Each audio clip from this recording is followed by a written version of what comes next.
These are the brands I'm using for the chicken marinade. I couldn't find celery powder, so all I had was celery salt. And then the oil is going to be Crisco, and the chicken thighs are in the fridge. Okay, first you grab a bowl, put half a tablespoon of stone ground mustard, half a tablespoon of white pepper, half a teaspoon of celery powder, 1.5 teaspoons of paprika, half a tablespoon of kosher salt, and 1 cup of buttermilk. And you whisk it all together, and there you have your marinade.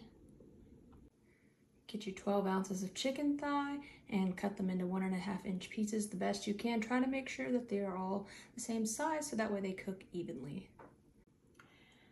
Put your chicken pieces in the marinade, mix it all up together, and then cover it. You can use plastic wrap, but I'm going to use this thingamajig, and you need to marinate it. Put it in the fridge, let it marinate for at least an hour, but you can let it marinate for up to 24 hours. Now you boil your chunks of russet potatoes until they're soft. I added also a tablespoon of salt to the water. After you drain your potatoes, go ahead and mash them. I use this, but you can use whatever you have. This works great. I think it works better than the one that's got those little square shapes. I think this is easier to clean. Okay, so put 2 ounces of milk in your pan and 2 ounces of butter, and then heat it up until hot and melted. Okay, next you pour your heated milk and your melted butter into the potatoes. Add 2 ounces of sour cream and mix it all together. Add 1/4 teaspoon of salt and 1/4 teaspoon of black pepper and mix it. Okay, so I felt that my mashed potatoes were a little dry, so I went ahead and added some more heated up 2 ounces of milk and 2 ounces of butter, and then I added some more 2 ounces of sour cream and mixed it together. Now to make the gravy, you put 265 milliliters of chicken stock on your pot. I used this one, Swanson, and then 3 shiitake mushrooms I put in there. This is the one I used. So get that chicken stock and the shiitake mushrooms going, and once you get that to a simmer, go ahead and turn off your heat, and then go ahead and add in your 1/2 of a clove of garlic. Okay, now add about this much of fresh thyme and let that steep for 10 minutes. Okay, then you strain out all of that solid stuff. I used this to strain mine, and then just set the pot aside. Heat up 2 tablespoons of butter, then add 2 tablespoons of flour, and then whisk that up.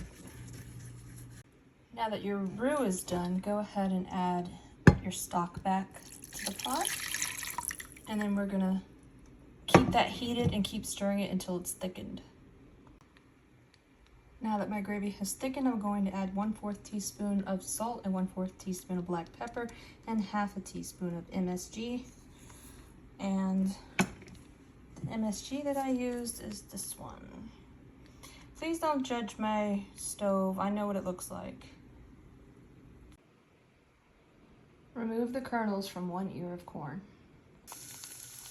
Okay, once you have your 2 tablespoons of butter heated up, and once it turns brown, you can go ahead and add your corn. Immediately turn off the heat. Mix that all together and add 1/8 of a teaspoon of salt and 1/8 of a teaspoon of black pepper. Okay, I have my Fry Daddy heat set to 350 degrees. Put my Crisco in there, it's all melted. Take a bowl, and you want to add your herbs for your fried chicken.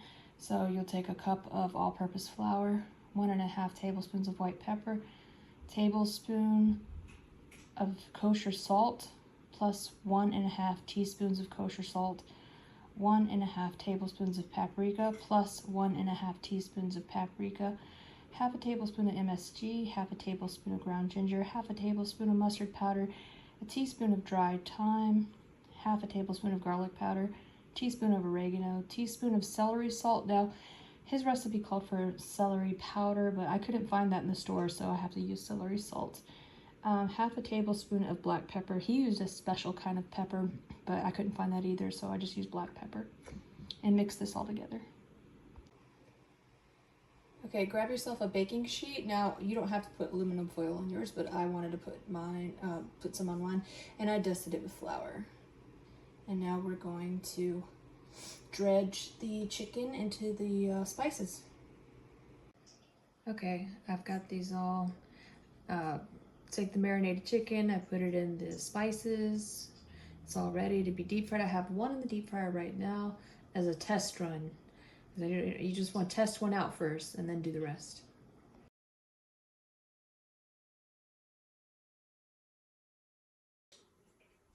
Okay, once you're done with all that, you can assemble, and this is the way you assemble it. Put however many mashed potatoes you want on the bottom, then however much gravy you want on top of that, then however much corn you want on top of that, then add your chicken, and then on top of your chicken add some gravy, and then put some cheese. I put Gruyere cheese, and that's it, and you're done, ready to go. Thanks for watching.